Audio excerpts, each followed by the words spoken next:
Elliot Brown from Fedoratron.com asked if I had any pictures of the studio scale Battlestar in works in progress. Now, Elliot, I tagged you on Facebook to show you. I only have 3 photos. I have this one right here, and this is basically roughly 10 years ago, and I didn't take many pictures basically back then, but I did, for whatever reason, I took 3.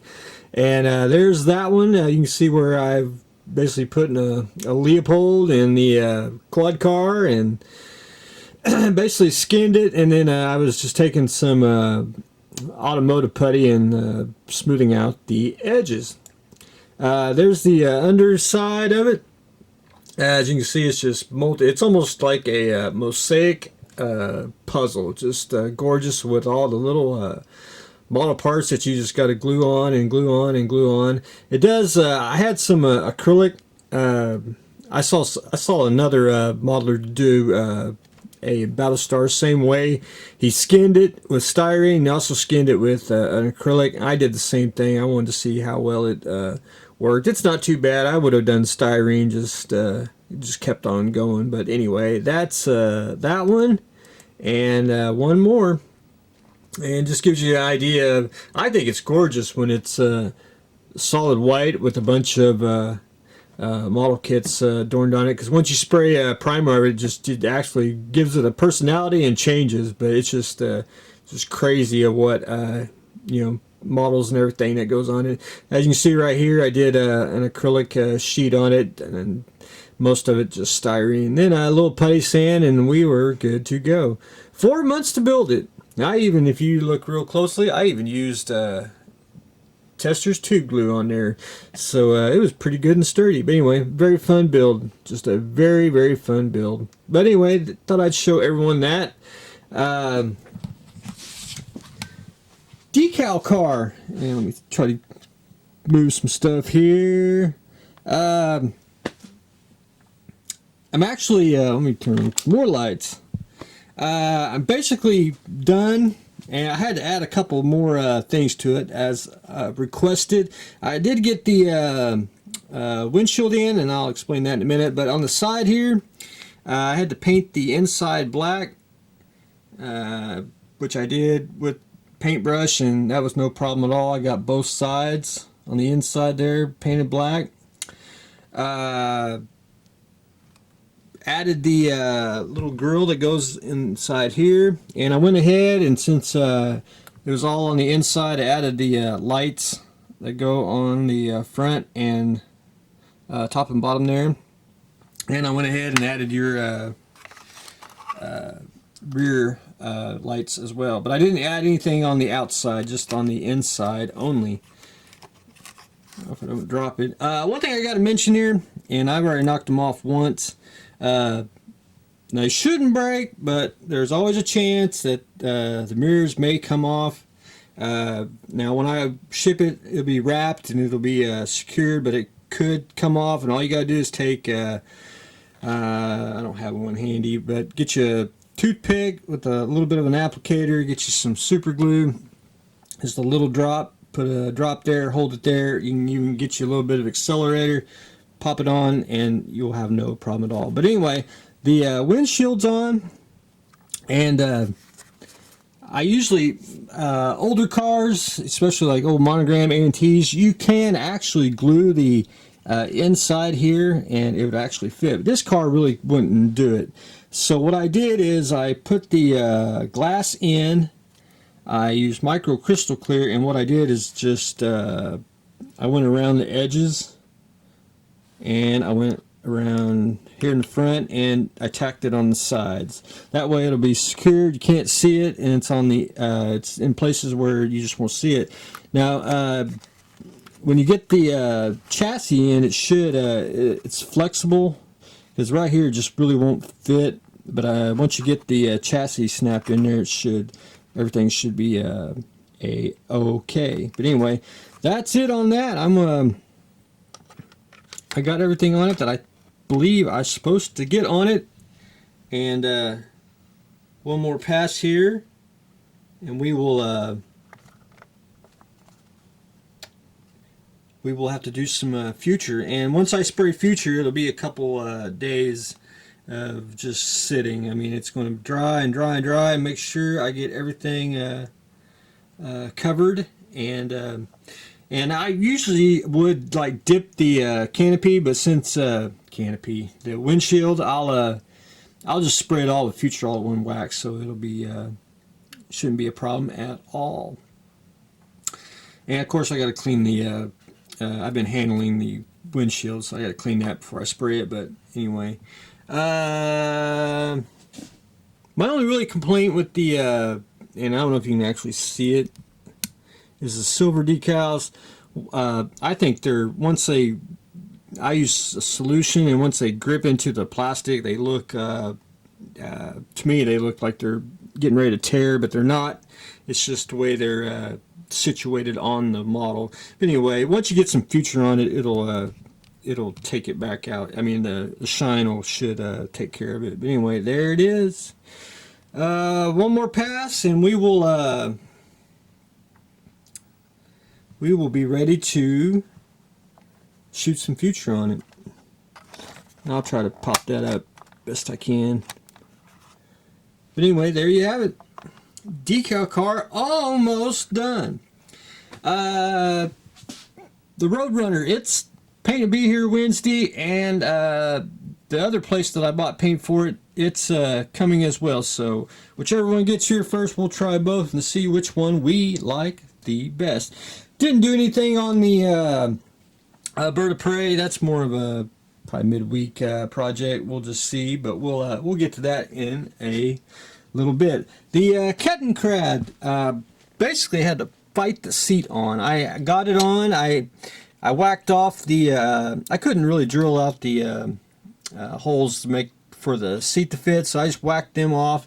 I got it glued on. I trimmed down the where the spring goes, and I got to trim down the bottom one just a little bit more so I can get it even. And I'll probably have to whack it off just a little bit, but it's sturdy and it's level, so that'll be good once you get the seat on. Now I haven't put none of the rubber seats or any of the top dials. I'm gonna do that last before I get that on. But I did. I've got the motor done, so I'm basically gonna wait till I get see where it goes into the kettenkrad itself, and then I'll start filing and sanding and doing probably a lot of filler primer on top just to hide the things. So I can get the seat in, and now I'm on step 10, which is this part, and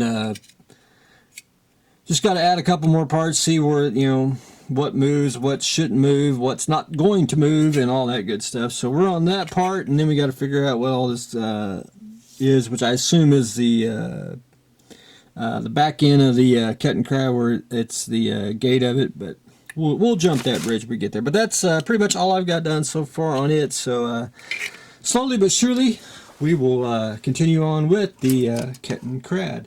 While I let things dry, though, I did put together the female tank. It's really simple. I mean, I got it together probably in less than a day, and I just sub-assembled it, and there you have it. I'm probably going to add I don't know if it'll even show it. No, most of the British tanks, the exhaust here basically kind of went all the way down. I may add a little piece of tubing and add that to it if I can find something small enough for it. But added the hatches, added the little thing in the back here. Now I'm working on the I want to call it the little trailer that goes back there. I just got to add a couple more parts to it and clean it up and get that attached, and shoot, yeah, pretty much be done. And then be ready for paint. We'll probably paint that next week just to just because. Spitfire is done. I took off the I sprayed I got all the decals on. I did screw up on one decals, and I do have to apologize for it because where is it? The B should be, see how it's right underneath the little window? Well, I kind of half-assed looked at it. I actually pushed it farther forward. So the little numbers here, the 802, the 002 should be in between the E and the B.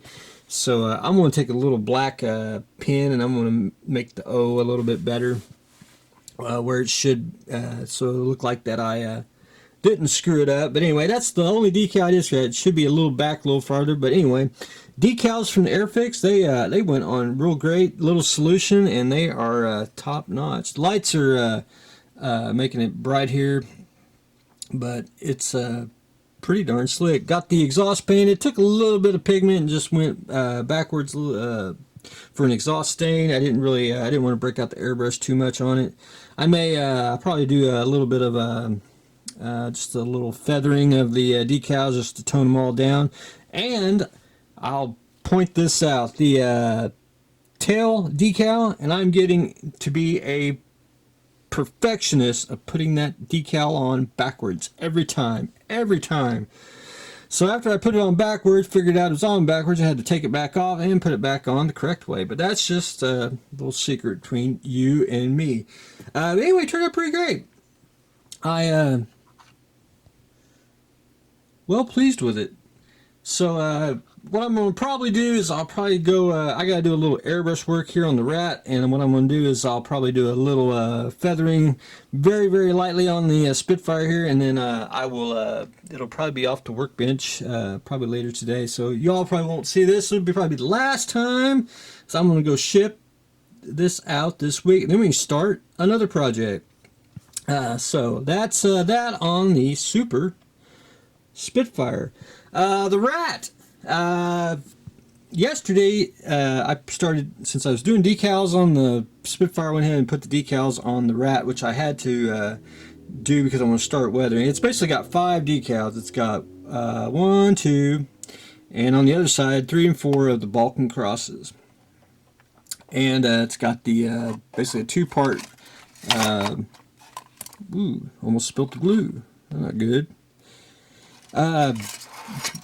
Basically got a Nazi flag that goes on top of the turret, and it's actually 2 parts. It's actually that actually fit really well. Very little solution on it, and it actually just doled it out real well. So I started putting a little bit of pigment on top of here. I don't know if you can actually see it. One thing about pigments, and I use Vallejo pigments, I've MIG and all that. You can't spray a fixative like crystal clear. If you do spray it, it'll disappear. It makes the pigment there, but it's it just makes it disappear. But you basically need to fix it on there, and just trying to find the thing that basically glues on the pigment is what you want. You can use decal fix, Microsol, or any any brand. Humbrol comes to mind. They got their own decal fix. You can put on the pigment. You can actually put on this, and it won't come off. However, I've been doing something a little bit different. I used to use this a lot, and notice I even marked it pigment. I bought a bottle just for that, but I've been using paint water. And that's just about a week's worth of dirty paint water. And where's Mr. Brush here? I'll give you an example, and we'll do a little experiment here on the bottom of a tank. When you do pigments, and you can mix and match colors. Like I take a little bit of tan, and I'll take a little bit of dark earth, and I'll mix it up, and then I'll apply it, and you can get whatever color you want, like so. Well, now if you took like a spray and sprayed it, it would disappear and blow off, and you'd waste all your time. However, you want to fix it, so you can take a fixer, which AK's got one, MIG's got one. You can use micro decal fix there, or you can even take some dirty water, and you basically want to do capillary action, and then after you get it, let it do its thing, then you can blend it in like so, And basically you're doing almost like a filter. And clean off your brush, let it evaporate, dry, do its thing, and it'll look something like this. Now, if you notice that you can see the water stains on there. Now, them are going to go away. I just applied it this morning, and I've done it on, hopefully I don't tear up the photo etch, I've done it on both sides. But most importantly, I wanted to do it on the wheels. It gives the wheels, the road wheels, more a dusted look. Trying not to tear up stuff. It gives them more of a dusted look and everything. And I want to do a little, they make a pigment fixture which is a little bit thicker, and it's, I want to make a, not mud, I'm going to put some on the track just to hide it, just give it a little more variance. And then what I'm going to do next is, where is it? Because I bought it just for this specific thing. I want to try the streaking grime. And what I'm going to do is I'm going to do the streak, because when it rains it'll actually come down on the sides of the hole there, so it'll blend in everything. So that's what we're doing. We're weathering the Ratte as we speak. So that's what I've got going on today. I'll probably try to show some more a little more pigment duties. I did it on the two little Minnie Mouses here. Here's the camo one. And I don't know if you can actually see the actual pigment on there, if the lights ain't flashing it out. And then the dark earth ones, and I even did the track there. So slowly but surely we're getting it all weathered. But anyway, that's what I have got going on today. We are weathering the Ratte, getting the female tank built. More on the kettenkrad, finished up the super spitfire, and decal card, getting ready for life of future. But anyway, that's what I have got going on today, so stay tuned for the next exciting episode.